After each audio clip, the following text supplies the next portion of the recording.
National news में आपका स्वागत है। मैं हूं आपके साथ अबरारुल हक रहमान। दर्शकों, उत्तर प्रदेश की राजनीति में क्या वाकई इस वक्त जिस तरीके की खबरें सुनने को मिल रही है और जिन बातों को लेकर लगातार मीडिया चैनलों में कई तरीके की खबरें चल रही है, क्या उस पर पूरी तरीके से विश्वास किया जा सकता है? क्योंकि राजनीतिक सूत्र इस मामले को लेकर लगातार ये जानकारी दे रहे हैं और ये कह रहे हैं कि उत्तर प्रदेश की राजनीति में मायावती अपने फैसलों के जरिए उत्तर प्रदेश की राजनीति को बदलती हुई नजर आ रही है। दरअसल जिस ढंग से बीएसपी में आपने देखा कि आकाश आनंद को लेकर के फैसला लिया गया और साथ ही चंद्रशेखर आजाद से जुड़ी हुई कई तरीके की खबरें नगीना सीट पर लोकसभा चुनाव के संपन्न होने के बाद से ही आप देख रहे हैं कि चंद्रशेखर आजाद जो है उत्तर प्रदेश और बिहार की राजनीति में सक्रिय नजर आ रहे हैं। उनसे जुड़ी हुई कई तरीके की खबरें भी चल रही है और ये भी कहा जा रहा है कि अब उत्तर प्रदेश के बाद वो बिहार में भी अपनी राजनीतिक जमीन तलाश रहे हैं। वहीं दूसरी जानिब मायावती से जोड़ करके बीएसपी पार्टी में बड़े पद को लेकर के अध्यक्ष बनाए जाने को लेकर के दावे किए जा रहे हैं कि आकाश आनंद के बाद अब उनकी भूमिका बढ़ाई जा सकती है। और क्या ये संभव हो सकता है कि चंद्रशेखर आजाद अपनी पार्टी का विलय बीएसपी में कर दे? जैसा कि आपने बिहार में देखा, पप्पू यादव लंबे समय से अपनी पार्टी को विस्तार देने के लिए जद्दोजहद कर रहे थे, लेकिन आखिर में उन्होंने कांग्रेस में उस पार्टी का विलय कर दिया था। क्या इस तरीके की स्थिति उत्तर प्रदेश में भी हमें देखने को मिल सकती है और इसकी संभावनाएं जो है वो कितनी नजर आती है? दर्शकों, इस पूरे मामले को लेकर के कई तरीके के सवाल है, कई तरीके के प्रश्न है दर्शकों, लेकिन आइए इस पूरे मुद्दे पर आपको मायावती का ये बयान। बीजेपी व इनके अन्य सभी सहयोगी दलों के बारे में ये कहना चाहूंगी कि आजादी के बाद शुरू में केंद्र व देश के काफी राज्यों में भी ज्यादातर सत्ता यहाँ कांग्रेस पार्टी के ही हाथों में केंद्रित रही है, किंतु इनकी अधिकांश मामलों में रही गलत नीतियों एवं गलत कार्य प्रणाली आदि की वजह से ही फिर इस पार्टी को केंद्र व काफी राज्यों की भी सत्ता से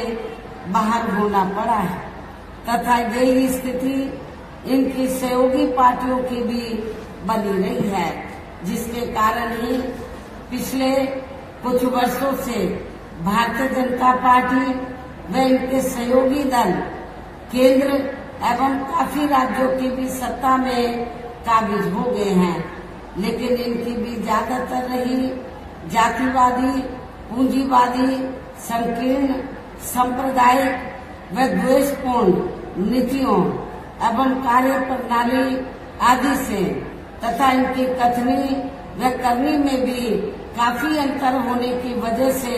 अब ऐसा लगता है कि इस बार ये पार्टी भी यानी कि भारतीय जनता पार्टी भी केंद्र की सत्ता में आसानी से वापस आने वाली नहीं है, बशर्ते यदि ये चुनाव इस बार फ्री एंड फेयर होता है तथा आम चर्चा के मुताबिक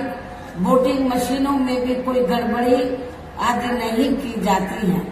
और वैसे भी इस बार चुनाव में इनकी कोई भी पुरानी व नई चल रही नाटकबाजी, जुमलेबाजी व गारंटी आदि काम में आने वाली नहीं है, क्योंकि अब देश की जनता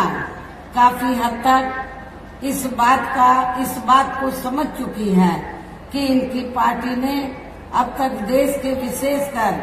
गरीबों, कमजोर तबकों, मध्यम वर्गीय एवं अन्य मेहनतकश लोगों को जो इन्हें अच्छे दिन दिखाने के असंख्य प्रलोभन भरे वायदे किए हैं तथा अनेकों हवाई व कागजी गारंटी आदि भी दी है, तो उनका जमीनी हकीकत में अभी तक इन्होंने लगभग 1/4 हिस्सा भी कार्य पूरा नहीं किया है, बल्कि इसके स्थान पर इनका ज्यादातर समय व ताकत भी यहाँ इनके अपने चहेते रहे बड़े बड़े पूंजीपतियों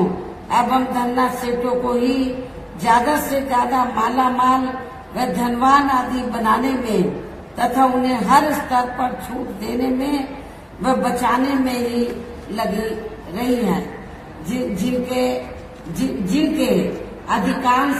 आर्थिक सहयोग से ही ये पार्टी व अन्य पार्टियां भी। तो आपने सुना दर्शकों,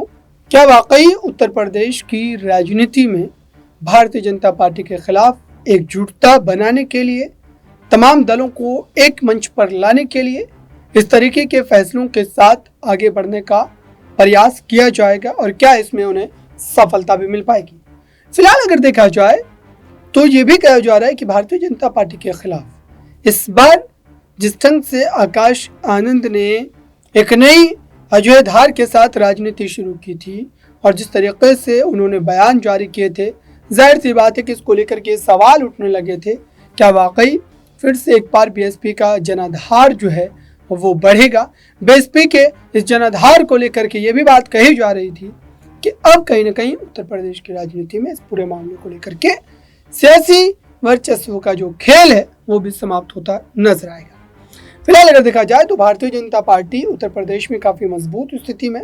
लेकिन उसके बावजूद भी विपक्ष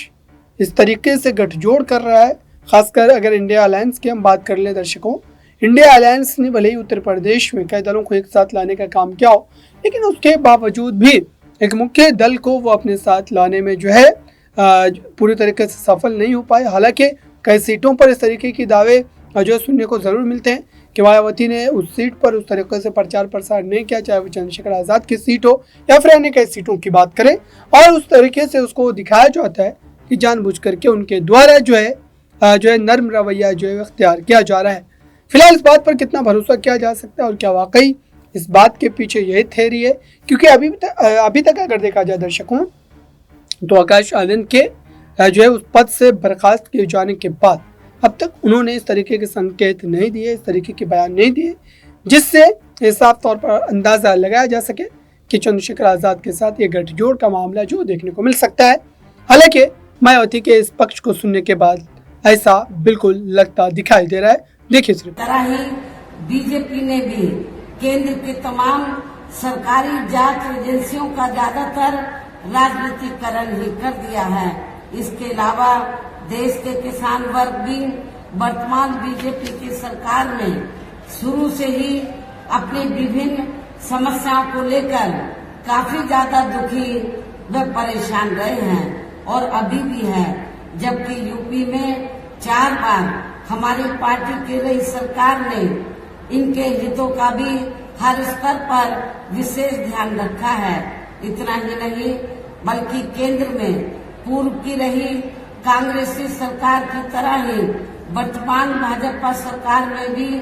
इनकी जातिवादी, हीन, सांप्रदायिक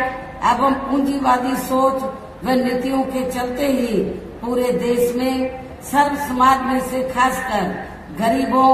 दलितों, आदिवासियों, पिछड़े वर्गों, मुस्लिम एवं अन्य धार्मिक अल्पसंख्यक समाज के लोगों का भी पूर्ण रूप से विकास व उत्थान आदि नहीं हो सका है। और इस संदर्भ में वैसे आप लोगों को ये मालूम है